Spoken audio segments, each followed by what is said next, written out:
Hello friends, welcome back to our YouTube channel trend education point.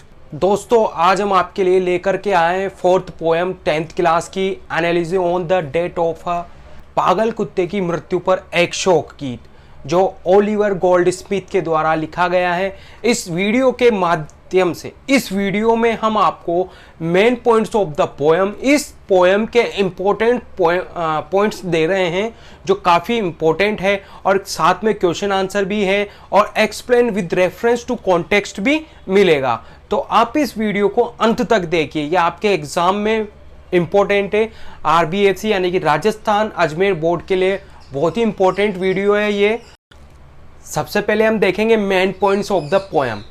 तो first point है आपका, in Islington there lived a man now for his moral and his principles. Islington में एक आदमी रहता था, lived a man जो रहता था, एक आदमी रहता था, वो अपनी moral and principle, his a principle, उसकी नैतिकता और धार्मिक सिद्धांत के लिए जाना जाता था।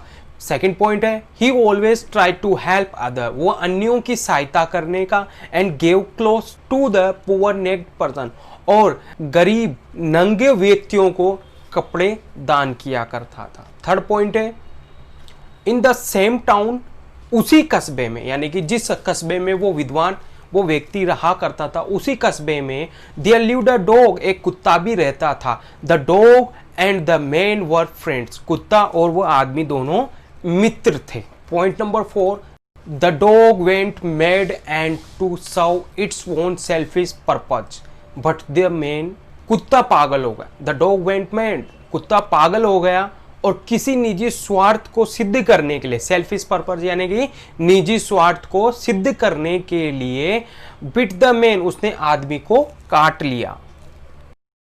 फिफ्थ पॉइंट है आपका, all declared that the man would die, सभी ने घोषणा कर दी कि वह आदमी मर जाएगा। As he was bitten by a mad dog, क्योंकि उसे पागल कुत्ते ने काट लिया है।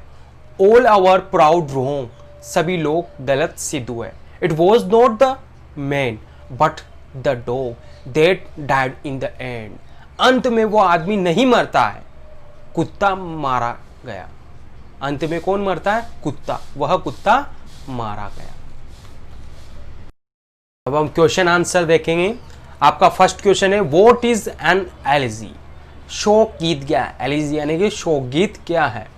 तो देखिए आप, आंसर है, an elegy is a poem of a mourning, ये शोक गीत जो है मृत्यु पर लिखा गया है। It is a sad poem, ये दुखांत कविता है।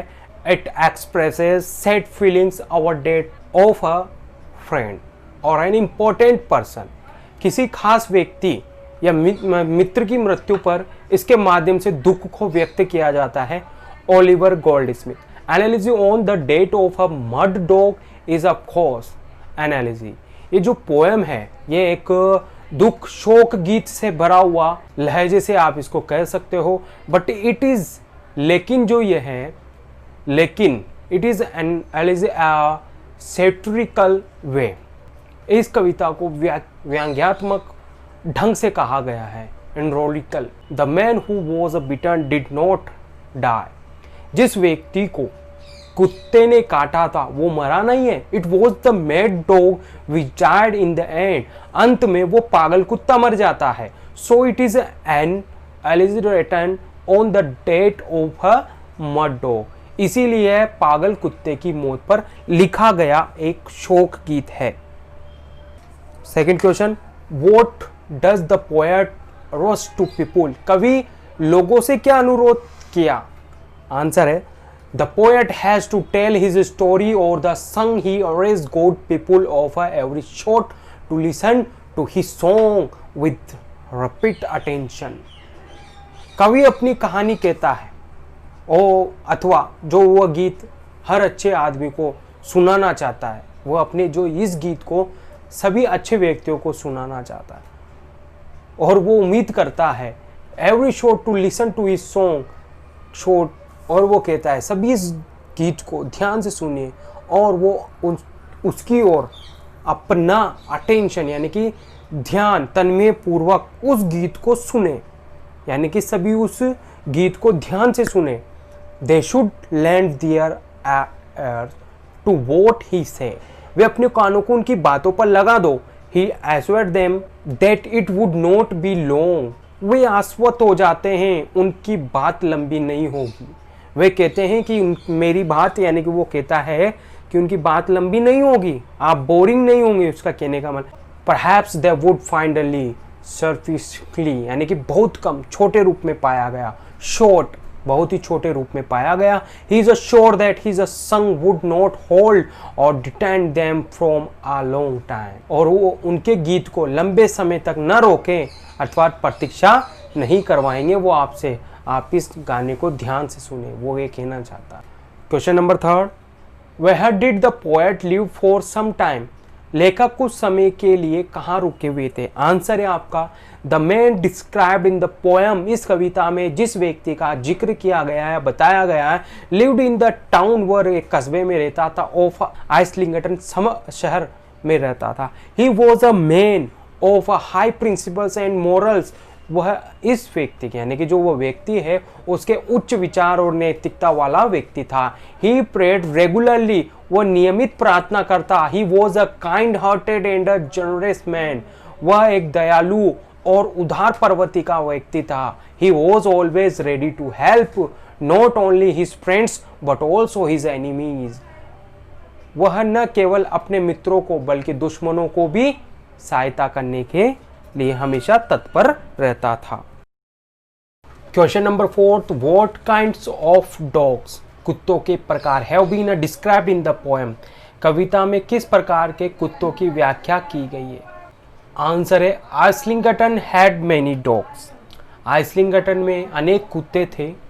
There were dogs of all breeds, वहाँ हर प्रजाति के कुत्ते थे।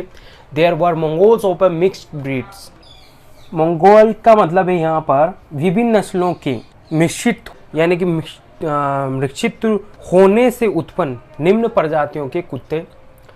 Then there were small and young dogs, सामान्यतः वहाँ छोटे कुत्ते भी थे और यंग, यानी कि नौजवान कुत्ते भी थे। डॉग्स कॉल्ड पपी, जिन्हें पपी कहा जाता। वेल्स का मतलब होता है पिल्ला या छोटा कुत्ता। वह यूजुअली यंग एंड रश दिखाई दिया करते थे। देयर वर हाउंड्स, यानी कि शिकारी कुत्ता। हाउंड का मतलब होता है शिकारी कुत्ता। और द हंटिंग डॉग्स, ठीक है, दोनों का मीन एक ही है। Aggressive curs were also found there. Beside them there were all kind of dogs of low breed in Islington. गुस्से में, एग्रेसिव यानी कि गुस्से में भौंकने वाले कुत्ते भी वहाँ पाए जाते थे। इनकी तुलना them there were all kinds of dogs of low breed in Islington, निम्न प्रजाति के कुत्ते भी।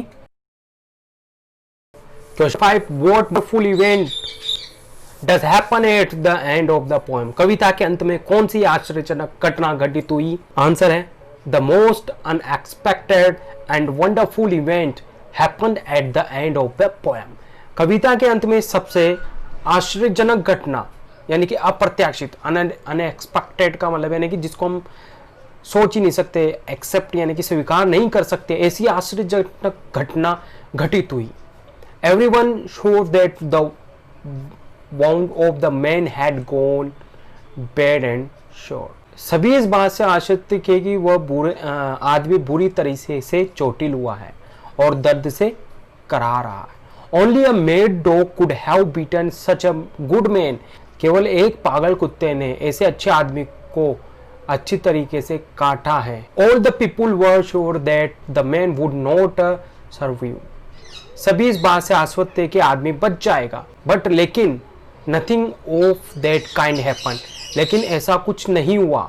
The man recovered of the bite, जिसे आदमी को कुत्ते ने काटा था वह घाव भर गया, यानी कि वह रिकवर्ड यानी कि पुनः ठीक हो गया। It was the mad that died in the and, किंतु उस आदमी को काटने की वजह से कुत्ता मारा जाता है। इट प्रूव्ड, यह साबित हो गया, दैट कि the man was more dangerous, कि वह आदमी बहुत खतरनाक था, and poison then the mad dog, यह घटना इट प्रूव्ड, साबित हो गया कि आदमी पागल कुत्ते से ज्यादा खतरनाक और जहरीला था। क्वेश्चन नंबर फर्स्ट आपके ये जो है 16 वर्ड्स में लिखना है आपको। What are the qualities of a good man, अच्छे आदमी की क्या विशेषता थी। आपका आंसर है the man who lived in Islington was a good man. Islington में जो आदमी रहता था वो अच्छा आदमी था। The man possessed all the characters of a good man, एक अच्छे आदमी के सभी गुण उसके अंदर समाहित थे। He was the like by the people around him, और उसके आसपास के सभी लोग उसको पसंद किया करते थे। He was a religious man who prayed regularly, वो एक धार्मिक प्रवृत्ति का व्यक्ति था जो नियमित रूप से प्रार्थना करता था। He was a kind hearted, उसका वह एक दयालु प्रवृत्ति का आदमी था। हु हेल्प, जो सबकी मदद किया था करता था। Comforted not only his a friend but also his enemies, वो दोस्तों की नहीं बल्कि दुश्मनों की भी सहायता किया करता था। He never dressed himself before distributing clothes to the poor naked person, गरीब और नंगे लोगों को वो कपड़े बांट करता था। Question number second, why did an ordinary dog bite his friend, एक साधारण कुत्ते ने अपने दोस्त को क्यों काटा। आंसर है normally an ordinary dog would not bite his friend without a cause, सामान्यतः एक साधारण कुत्ता अपने दोस्त को बिना कारण के कभी नहीं काटता। The dog in the poem, कविता में जो कुत्ते का वर्णन किया गया है, and the man were friend in the beginning, प्रारंभ में जो कुत्ता और एक आदमी एक दूसरे के मित्र थे। हाउएवर, जबकि फिर भी दियर रिलेशन बिकम बिटर, लेकिन वो उनका संबंध काफ़ी कड़वा हो गया। The dog wanted to serve his private and selfish end, वह सामान्य कुत्ता अपने एक निजी स्वार्थ को इच्छा को पूरा करना चाहता था। द डॉग वेंट मैड, कुत्ता पागल हो गया, एंड बिट द मैन, और उसने आदमी को काट लिया। No ordinary dog would bite a friend in such circumstances, वो परिस्थितियों में सामान्य कुत्ता इन किसी भी परिस्थिति में अपने दोस्त को नहीं काटता है। Only a mad dog would have bitten man who had been his friend, केवल एक पागल कुत्ता ही एक ऐसे आदमी को काट सकता है जो कभी उसका मित्र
तो दोस्तों आपको हमारा वीडियो कैसा लगा? अगर आपको हमारा वीडियो पसंद आए तो लाइक, शेयर और सब्सक्राइब करना ना भूलें।